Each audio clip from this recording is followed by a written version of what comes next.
एक लड़की की बॉयफ्रेंड से ब्रेकअप। लाइफ थोड़ी कठिन हो जाती है, पर मूव ऑन करना भी बहुत जरूरी है, भले ही लाइफ में मिठास हो या नहीं। आज की प्रेजेंटेशन है हांगकांग होस्ट स्टोरीज। मूवी की शुरुआत में हम एक लड़की जसीफर को देखते हैं जो एज ए टीचर एक स्कूल में इंटरव्यू के लिए जाती है। स्कूल के आसपास का एनवायरनमेंट काफी शांत होता है। स्कूल पहुंचने पर भी जसीफर को स्टाफ रूम नहीं मिलता है, पर एक स्टूडेंट डॉन की हेल्प से जसीफर स्टाफ रूम में पहुंचकर अपना इंटरव्यू देती है। जसीफर को जॉब करना बहुत जरूरी होता है, जिससे वो अपने ब्रेकअप से रिकवर जल्द से जल्द कर पाए। इंटरव्यू के बाद जसीफर की बातें मिस कॉन्ग से होती है। मिस कॉन्ग स्कूल की इंचार्ज टीचर थी। तभी मिस बैंक स्कूल प्रिंसिपल वहां पहुंचती है और जेनिफर को as a substitute teacher for an afternoon class appoint करती है और आगे बताती है कि हिस्ट्री टीचर मैटरनिटी लीव पर है, कुछ महीने बाद वो ज्वाइन करेगी। जेनिफर भी ग्लैडली नेक्स्ट डे से जॉब ज्वाइन करना चाहती है, पर जब जेनिफर अपने इंटरव्यू से घर लौटती है, जेनिफर का बॉयफ्रेंड चंग उसके घर के पास मिलता है और अपनी करतूतों पर बहुत गिल्टी फील करते हुए वो अपनी गर्लफ्रेंड से सॉरी कहता है, जो जेनिफर को बहुत बुरा लगता है। जेनिफर कहती है, मैंने तुम्हें 3 साल दिए हैं, 3 साल बहुत लंबा समय होता है। चंग अपनी घुटनियों पर बैठकर माफी मांगता है, पर तभी जेनिफर के फादर आ जाते हैं और चंग को धमकी देकर वहाँ से भगा देते हैं। अगले दिन जेनिफर स्कूल जाती है, पर स्टाफ रूम में कोई नहीं होता है, लेकिन उसे एक अपॉइंटमेंट लेटर मिलता है जिसमें लिखा हुआ होता है कि उसे क्लास 4E के लिए अपॉइंट किया गया है। स्कूल का एनवायरनमेंट काफी शांत होता है। तभी कोइंसिडेंटली जसीफर डॉन से मिलती है, जिसके हाथों में एक फुटबॉल था और वो बताती है कि अभी लंच टाइम है, इसलिए सारे स्टूडेंट्स अभी बाहर हैं। आगे डॉन जसीफर को क्लास 4E में ले जाती है। डॉन भी उसी क्लास में पढ़ती थी,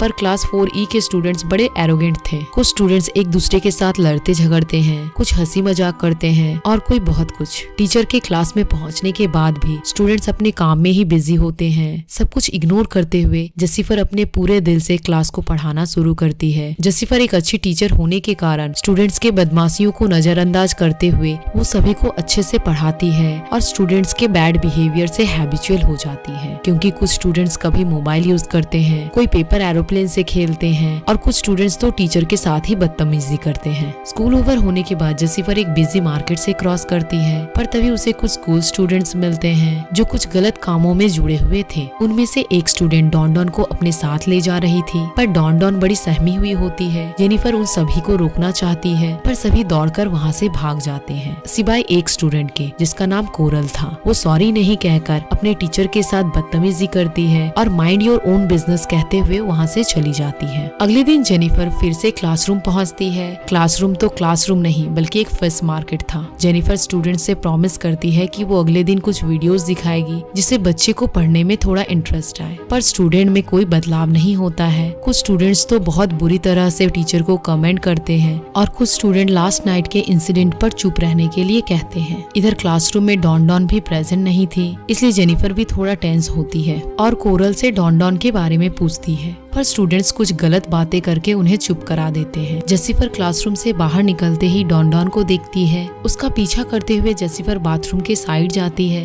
पर शॉकिंग बात यह है कि डॉन वहाँ से बाथरूम के अंदर तो जाती है, पर वहाँ से गायब हो जाती है। जसीफर भी डॉन को ढूंढते हुए बाथरूम के अंदर जाती है, पर डॉन के ना मिलने पर वो बाथरूम के बाहर निकलने के लिए बाथरूम का गेट खोलती है, पर बाथरूम का गेट भी अंदर से लॉक हो जाता है। हेल्प मांगते हुए जेनिफर बहुत रोती है, पर वहाँ उसकी हेल्प के लिए कोई भी नहीं आते हैं और बहुत अलग तरह के इंसिडेंट होती है, जैसे कि बाथरूम का गेट अपने आप खुलने बंद होने लगता है, टैप का पानी ओवरफ्लो होती है, एग्जॉस्ट फैन का ब्लेड खुलकर सारे मिरर को तोड़फोड़ करते हुए दीवार में समा जाता है। इधर दीवार से ब्लड बहने लगता है, पूरे बाथरूम में तहलका मच जाती है। जेनिफर ये सब कुछ देखकर बहुत घबरा जाती है। कई घंटे गुजरते ही जेनिफर के घर ना लौटने के कारण जेनिफर के फादर बहुत घबराए हुए पुलिस को इन्फॉर्म करते हैं। इमीडिएटली पुलिस सेल फोन को ट्रेस करते ही उन्हें पता चलता है कि वो अभी भी स्कूल के अंदर ही है। पुलिस और जेनिफर के फादर स्कूल का कोना कोना छान मारते हैं और कोइंसिडेंटली जेनिफर बाथरूम के कॉर्नर में मिलती है। वो बहुत डरी और सहमी हुई थी।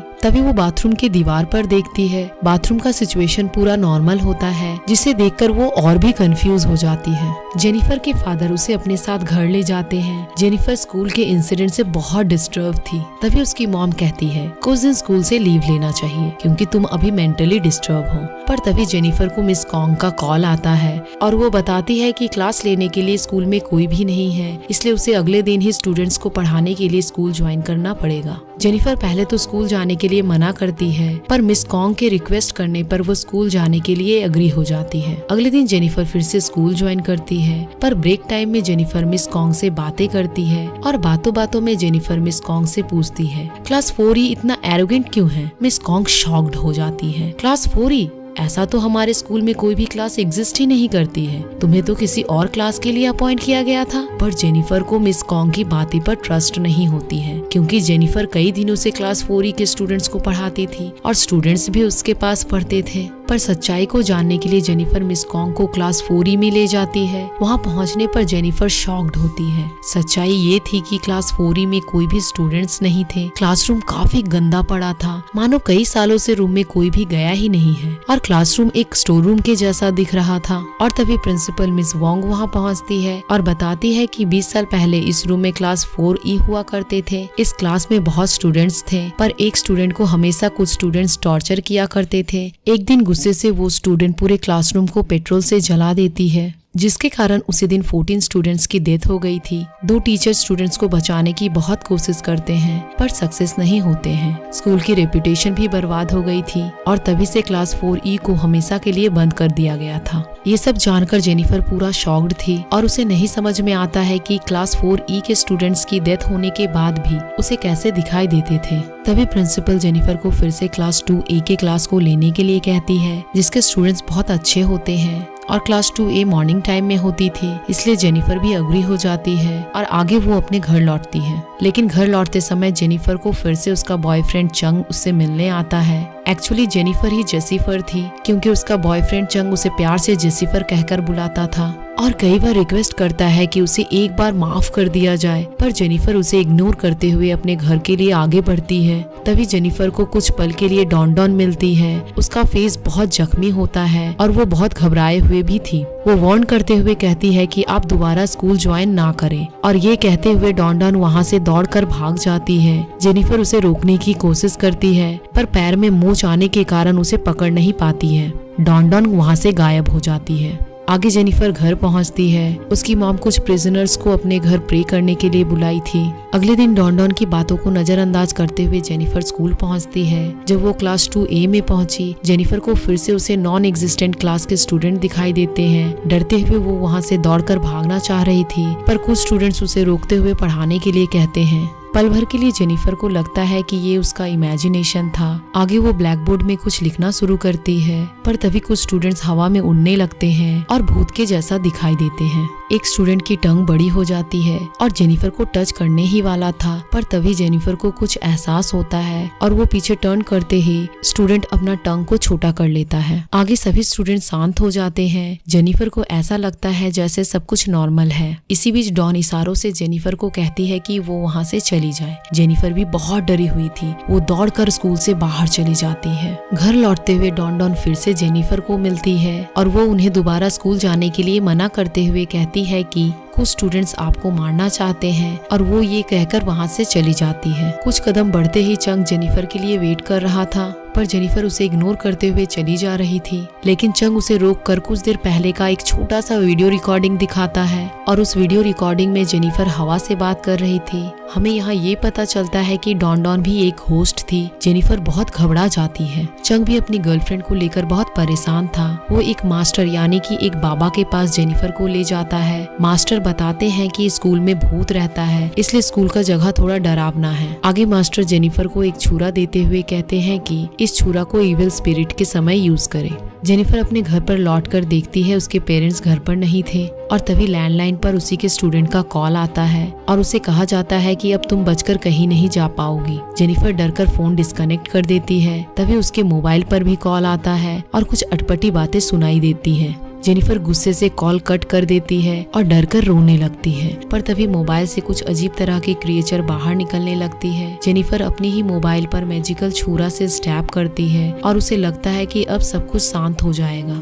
अगले दिन ही जेनिफर को उसके नेबर के फोन पर मॉम का कॉल आता है और बताती है कि वो अभी स्कूल में है जेनिफर के कहने पर, और अभी क्लास 4E के स्टूडेंट उन्हें एकम्पनी दे रहे हैं। तभी कोरल मॉम से फोन लेकर कहती है यदि चाहो तो अपनी मॉम को जल्द से जल्द बचा लो। बिना कुछ सोचे समझे जेनिफर स्कूल के लिए भागती है जिससे अपनी मॉम को बचा सके। जेनिफर के स्कूल पहुंचते ही स्टूडेंट सारे स्पिरिट फॉर्म में होते हैं और उसकी मॉम को विंडोज के पास रखा जाता है। तभी कोरल जेनिफर से पूछती है, क्या तुम अपनी मॉम को बचाना चाहती हो या फिर अपने आप को? जेनिफर कहती है, हम दोनों को। तभी वो मैजिकल छुरा निकालती है जिससे लाइट्स रिफ्लेक्ट्स करते हैं और सारे स्पिरिट्स को कुछ भी दिखाई नहीं देता है। लेकिन इसी बीच उनमें से एक स्टूडेंट मॉम को विंडो से नीचे फेंक देती है और उनकी डेथ हो जाती है। जेनिफर अपनी मॉम को मरा हुआ देखकर पागलों की तरह सारे 14 स्टूडेंट्स को मैजिकल छुरा से मारना चाहती है। स्टूडेंट्स उन्हें बहुत रोकते हैं पर वो रुकती नहीं है। लेकिन तभी पुलिस आ जाते हैं और जेनिफर को अरेस्ट कर लेते हैं। जेनिफर को साइको पेशेंट की तरह पुलिस स्टेशन ले जाया जाता है। जेनिफर के फादर तभी पुलिस स्टेशन पहुंचते हैं। उनके साथ उनकी मॉम भी होती है। मॉम बताती है, मैं तो कभी तुम्हारे स्कूल गई ही नहीं। जेनिफर अपनी मॉम को देखकर शॉक्ड होती है। तभी एक और आदमी आते हैं और बताते हैं कि जेनिफर ने ही 14 स्टूडेंट्स को मारा है। जेनिफर कहती है, ये आदमी झूठ बोल रहे हैं। मिस कॉन्ग मुझे 1 वीक पहले ही अपॉइंट की थी और बताई थी कि 20 इयर्स पहले स्कूल में एक इंसिडेंट हुई थी और तभी क्लास 4E के 14 स्टूडेंट्स मारे गए थे। ये आदमी कोई और नहीं बल्कि इसी स्कूल के वॉचमैन हुआ करते थे। पुलिस और साथ ही साथ वहाँ पर प्रेजेंट सभी कोई सच्चाई जानकर शॉक्ड हो जाते हैं। तभी पुलिस ऑफिसर 14 स्टूडेंट्स के पिक्चर को दिखाने के लिए ऑर्डर देते हैं। वॉचमैन एक कवर्ड को दीवार के पास से शिफ्ट करता है। हम 14 स्टूडेंट्स और 2 टीचर के पिक्चर्स को देखते हैं। 14 स्टूडेंट्स के पिक्चर क्लास 4E के स्टूडेंट्स थे और 2 टीचर कोई और नहीं बल्कि मिस कॉन्ग और प्रिंसिपल मिस वैंग थी। इधर जेनिफर का बॉयफ्रेंड चंग एक दिन पहले अपने आप को स्क्रू ड्राइवर से खत्म कर लेता है और वही स्क्रू ड्राइवर जेनिफर को देता है, जो जेनिफर उसे मैजिकल छुरा समझकर यूज कर रही थी और उसी से 14 स्टूडेंट्स को भी मारी थी। हमें यहाँ ये पता चलता है कि जेनिफर को मैजिकल छुरा रियल चंग ने नहीं बल्कि चंग के स्पिरिट ने दिया था। ये सब कुछ जानकर जेनिफर पागलों की तरह हंसने लगती है। पुलिस जेनिफर को पुलिस वैन में बैठाते हैं पर तभी जेनिफर डॉन डॉन को एक बास्केटबॉल को अपने हाथों में उछालते हुए देखती है। लेकिन डॉन डॉन के हाथों में बास्केटबॉल नहीं बल्कि चंग का कटा हुआ सर होता है और मूवी यहीं एंड हो जाती है। Thank you for watching. Till then goodbye and take care.